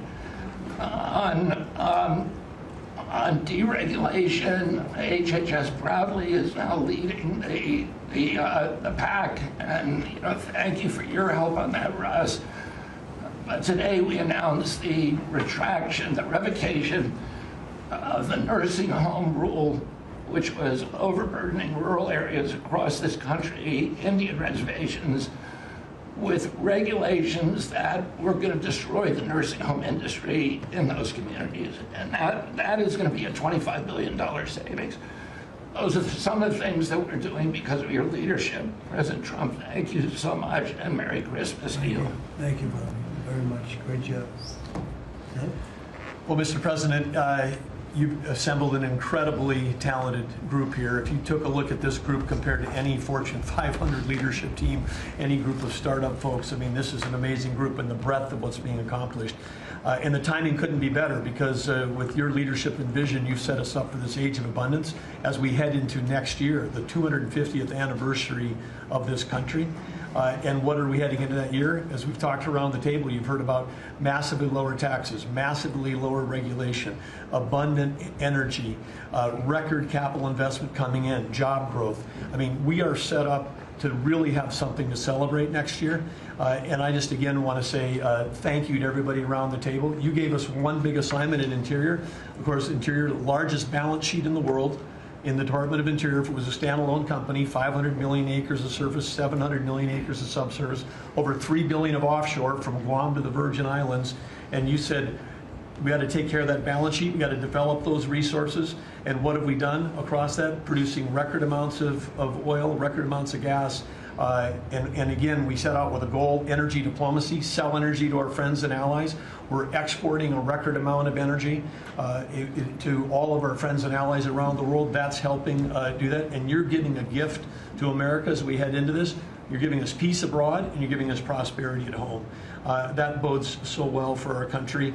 One small little gift that we're giving to all Americans from one teeny part of Interior, which is the national parks, is that not only are we keeping prices low for all American citizens, offering 10 free days for our national parks next year to coincide with our holidays, but also a $100 surcharge for non-residents. That is going to raise hundreds of millions of dollars for helping restore and preserve all of our best parks. So as we close out with it, I want to also say a big celebration going on here in Washington, D.C. We've been thrilled to be part of the National Park Service, the U.S. Park Police, part of this great effort across a number of us on making D.C. safe and beautiful. This will be the safest and most beautiful capital in the world. We are doing so many things, whether it's hundreds of homeless camps, thousands of graffiti sites, cleaning up ponds and fountains, preparing this thing. The United States is never going to be performing better economically. It's never going to be looking better, just like the White House has never looked better, all because of your vision and leadership. So again, thank you, sir. You've given an incredible Christmas gift to Americans by setting us up for an incredible 250th anniversary. That's very nice. Thank you, Ted, very much. Marco? Well, thank you, Mr. President. First of all, this is a very talented team, as you've seen, and as you know, because you picked every single one that's on. You deserve tremendous credit for doing that. It's an honor to be in this role. It's also an honor to be involved in and be a witness to what I believe is the most transformational year in American foreign policy since the end of the Second World War, at least. And it's transformational because for the first time in a long time, we have a president who basically puts America at the forefront of every decision we make in our relations with the world. And that may sound weird to people, like, of course you always do. No, that hasn't always been the case until about a year ago. And I think we've all witnessed in our own respective spaces how in every interaction the president has with the world, the goal he has in mind is very simple. Does what you want us to do, or is it what we're going, or is it going to make us stronger? Is it going to make us richer? Is it going to make us safer? If it is, he's for it. If it's not, he's against it.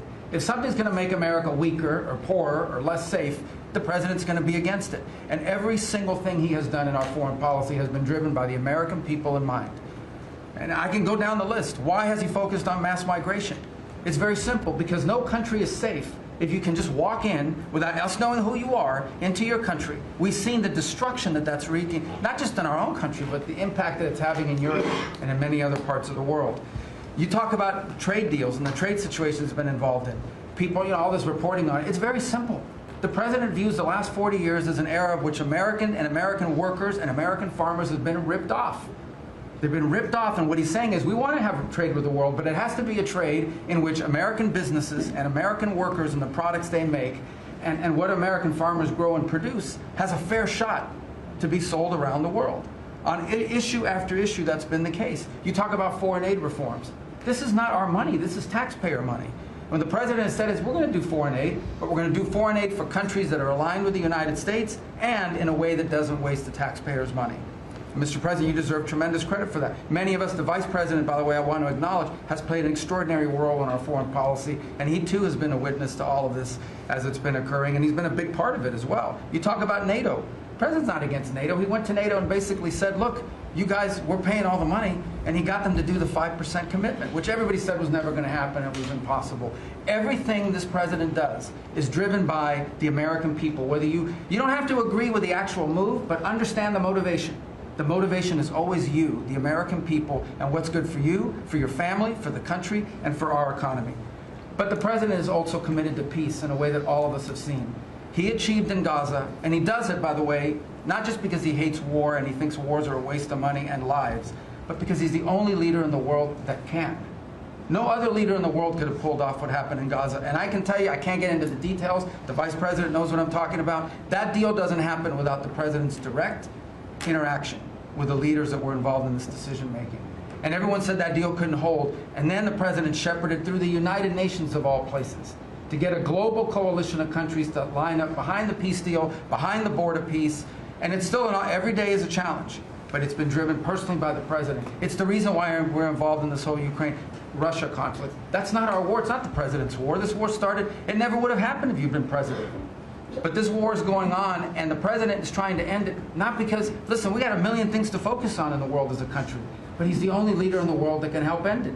And that's why even as we speak to you now, Steve Woodcock is in Moscow trying to find a way to end this war, to save lives of 9,000 people, Mr. President, as you know, are dying every week. More people are dying a week in that war than have died in the entirety of the U.S.'s involvement in Afghanistan or Iraq. Just think about that, how bloody and destructive it is. The president's taken on this issue of Sudan personally, not send out deputies to do it. Again, far away from the United States, because he's the only leader in the world that can bring it about to an end, not to mention all the other peace deals, very dangerous ones like India and Pakistan, or Cambodia and Thailand. And so on all these things, Mr. President, I think you deserve tremendous credit for the transformational aspect of our foreign policy. For the first time in probably 4 decades, the American foreign policy is driven by what is good for America and Americans. Whether it makes us safer and stronger and more prosperous. If it is, he's for it. If it doesn't, he's against it. And that sort of clarity is transformational. I close with this, and I know I'm last, so I wanted to be fast, but there was a lot to cover. I do want to say this is the most wonderful and magical time of the year. By that, of course, I'm referring to the college football playoffs. And I just want to say this as a point of personal privilege. And I'm a Florida Gator, but if the University of Miami gets screwed out of the college football playoffs after going 10-2 and beating Notre Dame, the whole thing should be scrapped, and you're going to have to take over it next year. That's great. Well, thank you all very much. As terrific. I hope it wasn't too long, but it was very concise, and we've done a lot. This group has done a lot. Amazing. Everybody at this table has done a fantastic. And Susie, thank you for doing a great job as our Chief of Staff. First female Chief of Staff in the history of our country, which is pretty amazing when you think of it, right? And she's the best. Thank you very much. Great job.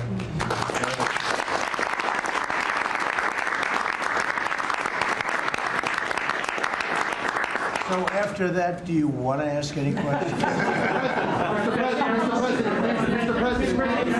Mr. President, there's been a lot of speculation about who the next Fed chairman could possibly be. You said you have somebody in mind. How many names were you given on the final list? And does that person currently work on the board of Federal Reserve? Well, I'd say that we probably looked at 10. And Scott interviewed some people that I didn't know, but he knew. And a lot of people were involved in the process, actually, and Howard was involved. But I think we probably looked at 10, and we have it down to 1. Can you answer this? I want to ask you about Elon Musk, if I could. You talked about Elon Musk. You had him in dinner here in the White House. Is he now back in your circle of friends? Well, I really don't know. I mean, I like Elon a lot. He was a very, he really helped during the election with his endorsement. He felt strongly. Look, we had one problem. You know, I didn't want to have everybody have to have an electric car, and he makes electric cars. And yeah, I think we get along well.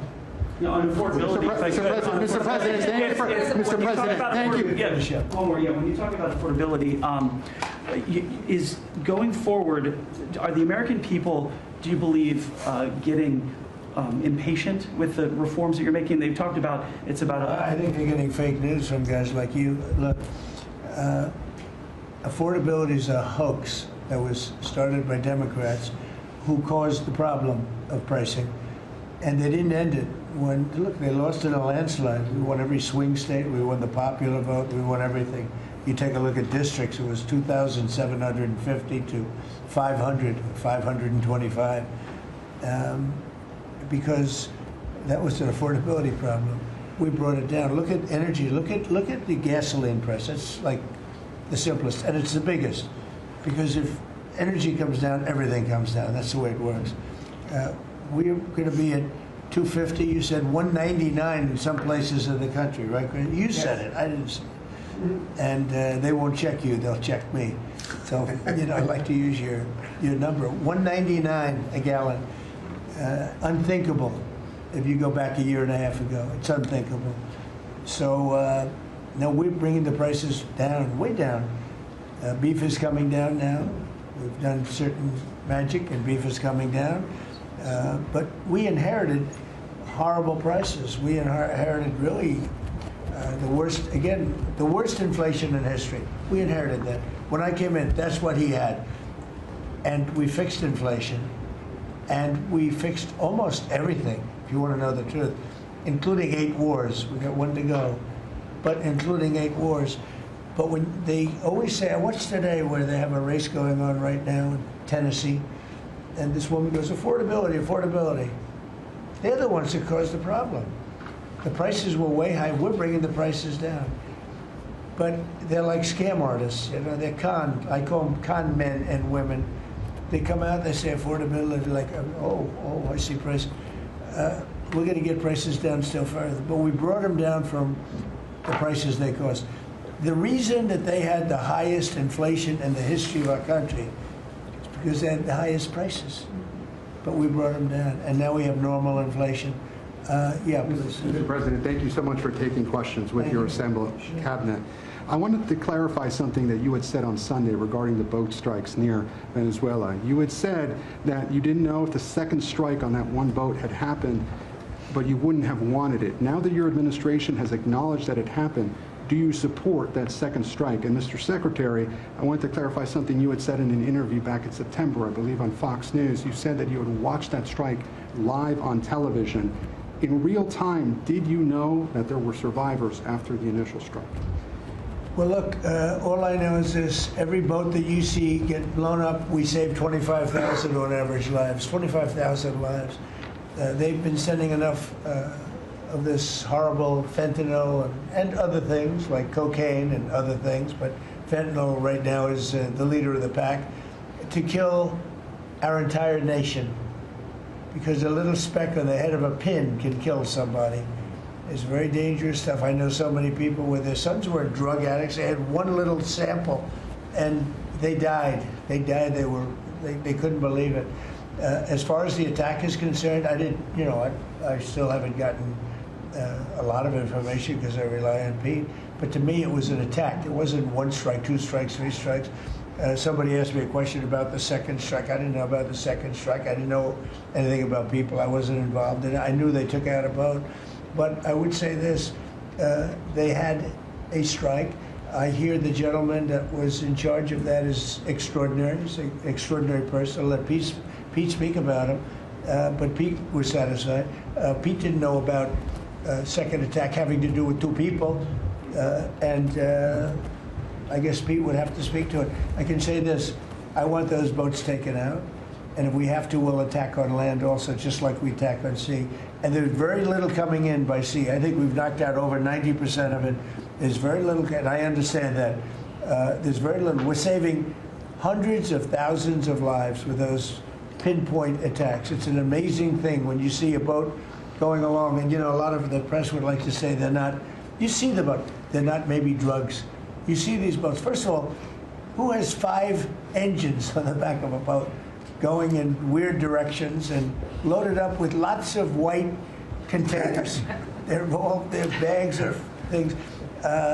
No, they've done an amazing job, and Peter's done an amazing job. Pete, you could probably better answer the question. No, you're spot on, sir. I think you got to start with the baseline, which Marco laid out, everybody's laid out. We've got 20 million people invading our country over 4 years. We don't know where they're coming from.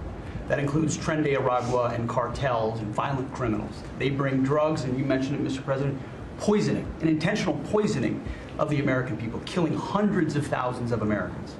So the president had the courage to designate these cartels as designated terrorist organizations. Now, a number of us here served in the military and spent 20 years fighting terrorists like Al-Qaeda and ISIS on the other side of the world. How do you treat Al-Qaeda and ISIS? Do you arrest them and treat them, pat them on the head and say, don't do that again? Or do you end the problem directly by taking a lethal, kinetic approach? And that's the way President Trump has authorized the War Department to look at these cartels. And I wish everybody could be in the room watching our professionals like Mitch Bradley, Admiral Mitch Bradley, and others at JSOC and SOCOM and other commanders. The deliberative process, the detail, the rigorous, the intel, the legal, the evidence-based way that we're able to, with sources and methods that we can't reveal here, that make sure that every one of those drug boats is tied to a designated terrorist organization. We know who's on it, what they're doing, what they're carrying. All these white bales are not Christmas gifts from Santa. This is drugs running on 4-motor fast boats or submarines that we've also struck. No one's fishing on a submarine. And I have empowered them to make that call. Now, the first couple of strikes, as you would, as any leader would want, you want to own that responsibility. So I said, I'm going to be the one to make the call after getting all the information and make sure it's the right strike. That was September 2nd. There's a lot of intelligence that goes into that, building that case and understanding that. A lot of people providing information. I watched that first strike live. As you can imagine, at the Department of War, we got a lot of things to do. So I didn't stick around for the hour and 2 hours, whatever, where all the sensitive site exploitation digitally occurs. So I moved on to my next meeting. A couple of hours later, I learned that that commander had made which he had the complete authority to do, and by the way, Admiral Bradley made the correct decision to ultimately sink the boat and eliminate the threat. He sunk the boat, and eliminated the threat. And it was the right call. We have his back, and the American people are safer because narco-terrorists know you can't bring drugs through the water and eventually on land if necessary to the American people. We will eliminate that threat, and we're proud to do it. So you didn't see any survivors, to be clear, after that first strike? You personally? I did not personally see survivors, but I stand, because the thing was on fire. It was exploded and fire and smoke. You can't see anything. You got digital. This is called the fog of war. This is what you in the press don't understand. You sit in your air-conditioned offices or up on Capitol Hill and you nitpick and you plant fake stories in the Washington Post about kill everybody, phrases on anonymous sources not based in anything, not based in any truth at all. And then you want to throw out really irresponsible terms about American heroes, about the judgment that they made. I wrote a whole book on this topic because of what politicians and the press does to warfighters. President Trump has empowered commanders to do what is necessary, which is dark and difficult things in the dead of night on behalf of the American people. We support them, and we will stop the poisoning of the American people. And Mr. Secretary, on the second strike, you said it happened more than an hour after the first. Did I hear it correctly? I couldn't tell you the exact amount of time. Minutes? You went off the room, is what you're saying. I already stated my answer quite clearly. So remember this, we lost last year, I think it was more than that, but people don't like saying it because they always said 100,000, 115,000, numbers we've been hearing for years. So we lost last year more than 200,000 people, dead people, ruined families beyond the 200,000. And those 200,000, that family will never be the same. But these people have killed over 200,000 people, actually killed over 200,000 people last year. And those numbers are down. Those numbers are down. They're way down. And they're down because we're doing these strikes, and we're going to start doing those strikes on land, too. The land is much easier. It's much easier. And we know the routes they take. We know everything about them. We know where they live. We know where the bad ones live. And we're going to start that very soon, too. Mr. President, thank you so much, Mr. President. You know what, when we start that, we're going to drive those numbers down so low. And then you're going to have families be able to live without the fear of their son or daughter just having a pill to have a little fun and ending up dying within a period of 60 seconds, right?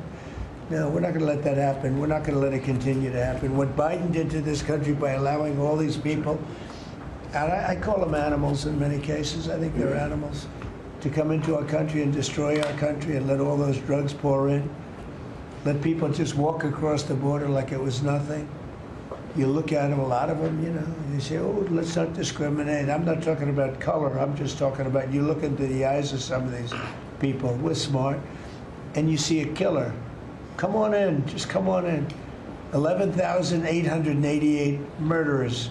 Many of them committed more than one murder. He allowed them into our country, totally unvetted, totally unchecked. But he also allowed drugs to come in at record numbers.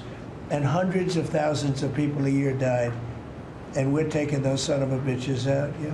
Thank you so much, Mr. President, for taking our questions. I think this is the most transparent administration I ever seen. I'm impressed by these people. I'll tell you, how strong are you? You've been holding it for 2 hours. You know, there are very few physically. There are very few people who could do that. I'm very proud of you. Whoever the hell you are, I have no idea who you are, but you're strong. Thank you, Mr. President. Mr. President, last week, militia groups in Iraq attacked the Kurdistan region's gas field, the largest gas field, which even the U.S. companies invested in the energy sector in the Kurdistan region. And the Kurdistan Prime Minister requested the United States to provide them some sorts of means and defense system to defending their civilian infrastructure and U.S. investment in the Kurdistan region. Are you willing to providing them the support? And if I had this question, tomorrow the United States is going to open and integrate one of the Can you speak louder? Yeah, of course. Is that possible? You're the most gentle, beautiful voice, but you're a very gentle person. Go ahead. Just take fewer words and louder. Yeah, sure. I'll repeat my first question. Last week, the Iraqi militia groups attacked one of the largest gas fields in the Kurdistan region of Iraq, which even the U.S. companies have invested in these gas fields. Yeah. And then, are you from Iraq? I'm from Kurdistan, Iraqi Kurdistan. Okay. Yeah. Working for Ruda Media Network. And the Kurdistan region prime minister, he requested the United States to providing them some sorts of defense system to defending these gas fields and U.S. investment in the Kurdistan region. Are you willing to helping them? Well, we're going to look at it. I heard about it, and I'm hearing about it more now, frankly. It wasn't at the top of my list. It's a very unusual question, I think, but I assume you're from the area, and to you it's a very important question, and to me it is also, because people are being killed. I will say this, Iraq has been much different in terms of us than they were prior to us taking out the nuclear capability of Iran. You know, Iran has gone down many, many steps in terms of its fear factor. They were the bully of the Middle East, and they're really not the bully of the Middle East anymore. And Iraq was being bullied by Iran. You know, we had a president that thought it was brilliant to blow them up, and they blew them up, and all of a sudden, instead of having a power that was basically equal to Iran, they had Iran ruling the Middle East for a long period of time. But Iraq, from the day we hit them with those B-2 bombers and knocked out and obliterated, because CNN said, well, maybe it wasn't total obliteration. Well, it turned out it was totally obliteration. It was every single one of those missiles hit its target. It was actually amazing, but it was wiped out, totally wiped out. I will tell you, Iraq has been a much friendlier place. They talk to us. The Prime Minister actually nominated me along with about 78 other countries for the Nobel Prize. I'm the only one that was nominated by almost 100 countries that didn't get it. But that's okay. But I saved a lot of lives. I saved a lot of lives. But Iraq nominated us for the Nobel Prize, and that was a great honor. You know, we didn't expect that from Iraq. Iraq has been a much different place since the taking out of Iran the nuclear capability. Yeah, let's get to another question.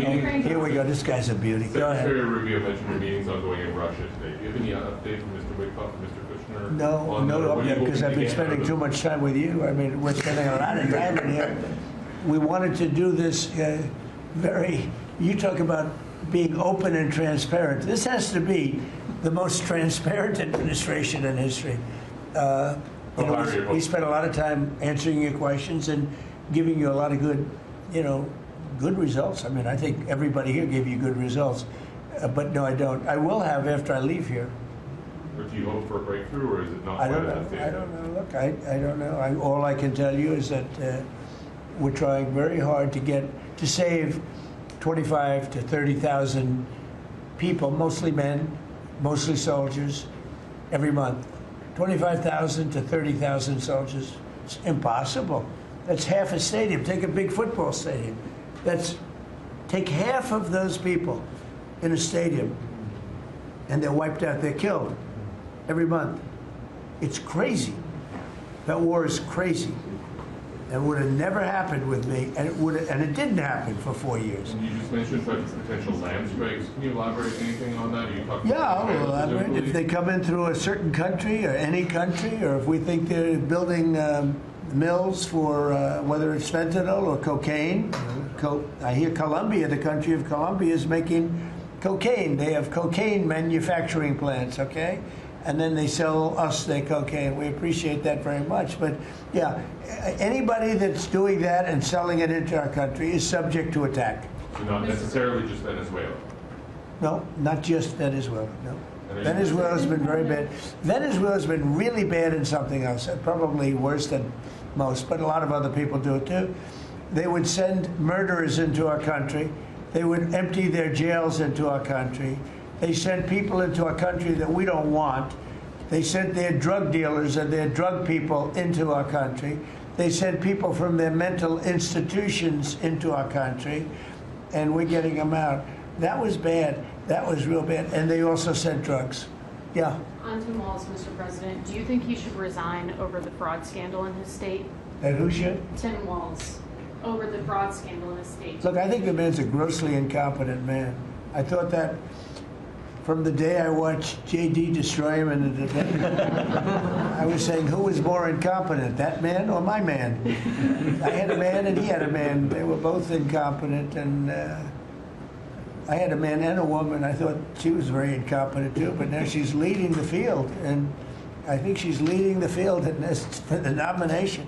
Anyway, look, that's up to them. That's up to the Democrats.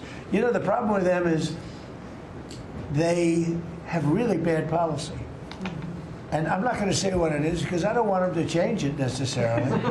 Because I want to run against it, whether it's not going to be me, it's going to be somebody that's going to probably sitting at this table. Could be a couple of people sitting at this table. Could be a couple of people running together sitting at this table, But I want them to win because we've done a great job for this country, and I want that to be carried forward. And I think we have a tremendous bench, really a tremendous bench. But no, I think that Walz is a grossly incompetent man. There's something wrong with him. Okay, there's something wrong with him. And when you look at what he's done with Somalia, which is barely a country, they have no anything. They just run around killing each other. There's no structure. And when I see somebody like Ilhan Omar, who I don't know at all, but I always watch her for years. I've watched her complain about our Constitution, how she's being treated badly. Our Constitution, the United States of America, is a bad place. Hates everybody, hates Jewish people, hates everybody. And I think she's an incompetent person. She's a real terrible person. But when I watch what is happening in Minnesota, the land of 1,000 lakes, or however many lakes they have, they got a lot of lakes. But this beautiful place, and I see these people ripping it off, and now I'm understanding, and you're going to look into that, Scott, I hear they ripped off Somalians, ripped off that state for billions of dollars, billions, every year, billions of dollars, and they contribute nothing. The welfare is like 88%. They contribute nothing. I don't want them in our country, I'll be honest with you, okay? Somebody would say, oh, that's not politically correct. I don't care. I don't want them in our country. Their country's no good for a reason. Their country stinks, and we don't want them in our country. I could say that about other countries, too. I can say it about other countries, too. We don't want them to hell. We have to rebuild our country. You know, our country's at a tipping point. We could go bad. We're at a tipping point. I don't know if people mind me saying that, but I'm saying it. We could go one way or the other, and we're going to go the wrong way if we keep taking in garbage into our country. Ilhan Omar is garbage. She's garbage. Her friends are garbage. These aren't people that work. These aren't people that say, let's go, come on, let's make this place great. These are people that do nothing but complain. They complain. And from where they came from, they got nothing. You know, they came from paradise, and they said, this isn't paradise. But when they come from hell, and they complain, and do nothing but bitch, we don't want them in our country. Let them go back to where they came from and fix it. Thank you very much, everybody.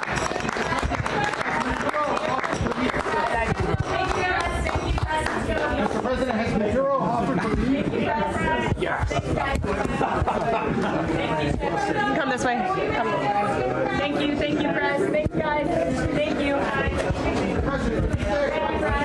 Thank you, Press. Let's go. Thank you. I'm waiting for Thank you. Hey guys, keep going around to the right. Okay. Thank you guys.